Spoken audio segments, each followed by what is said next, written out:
Yo, yo, yo. Sitting here cooling. Don't mind the hat. Felt like Superman today.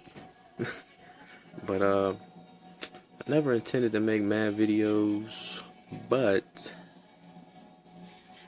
guess I'm making another one. Tell you a little story about my life.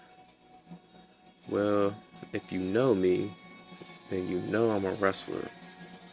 Started wrestling when I was 12. I'm 21 now. So I've been wrestling for around 9 years, 8.5, something like that. When I first started, way back in 6th grade, I was the worst. Never won a match. But as I matured, started getting stronger, I started winning matches just based on that. And I basically just coasted and just satisfied with winning a few matches. Then my junior year in high school, I decided, hey, maybe I might be good if I tried harder. So I started working a little harder than I had been working and got around to the state tournament and I placed 8th. And after I did that, I was kind of proud of myself, but I wanted to do better. So that next year, I realized, hey, if I worked a little bit harder and placed 8th, maybe if I worked mad harder, I could win it. So I started working out like crazy. Got around to my senior year, the season started, and I was winning mad matches. We was going to national tournaments, and I was placing at national tournaments. And then the state tournament came back around, and mad people thought that I would place again, but nobody really thought that I'd win it. So we was wrestling the tournament. I wrestled a pretty good tournament, and I ended up winning it. And right before they was giving out the medals and stuff like that, they was about to call my name to step up on the podium. And I'll never forget this moment in my life. It was this dude, never met him before. He placed 3rd, and the podium was mad high, and I'm only like 5'11", so I was gonna have to jump or something. And the dude, he reached down and grabbed my hand to help me up. Then he looked me in my eyes and said, "Yo, you did it." Now, at that time, that was like the most prolific words that I ever heard in my life. It meant so much to me. It was crazy. And I'll never forget it.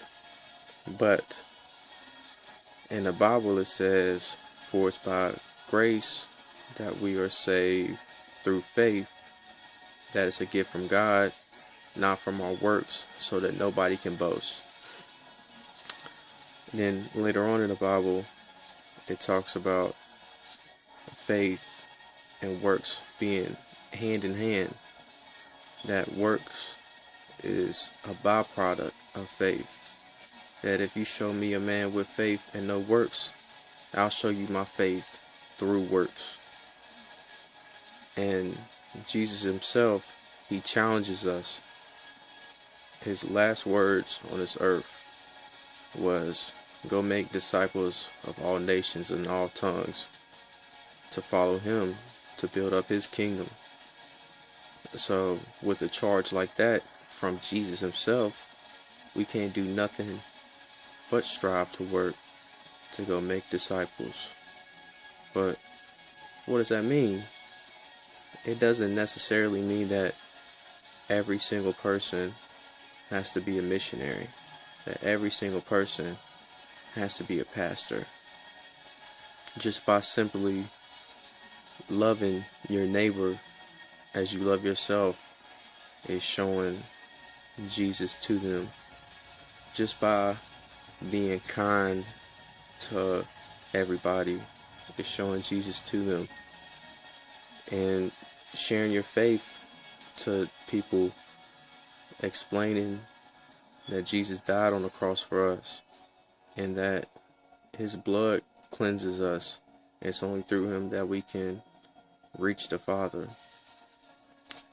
And one of my favorite prayers that Paul said is in 1 Thessalonians. It says that I pray that you lead a life worthy of your calling.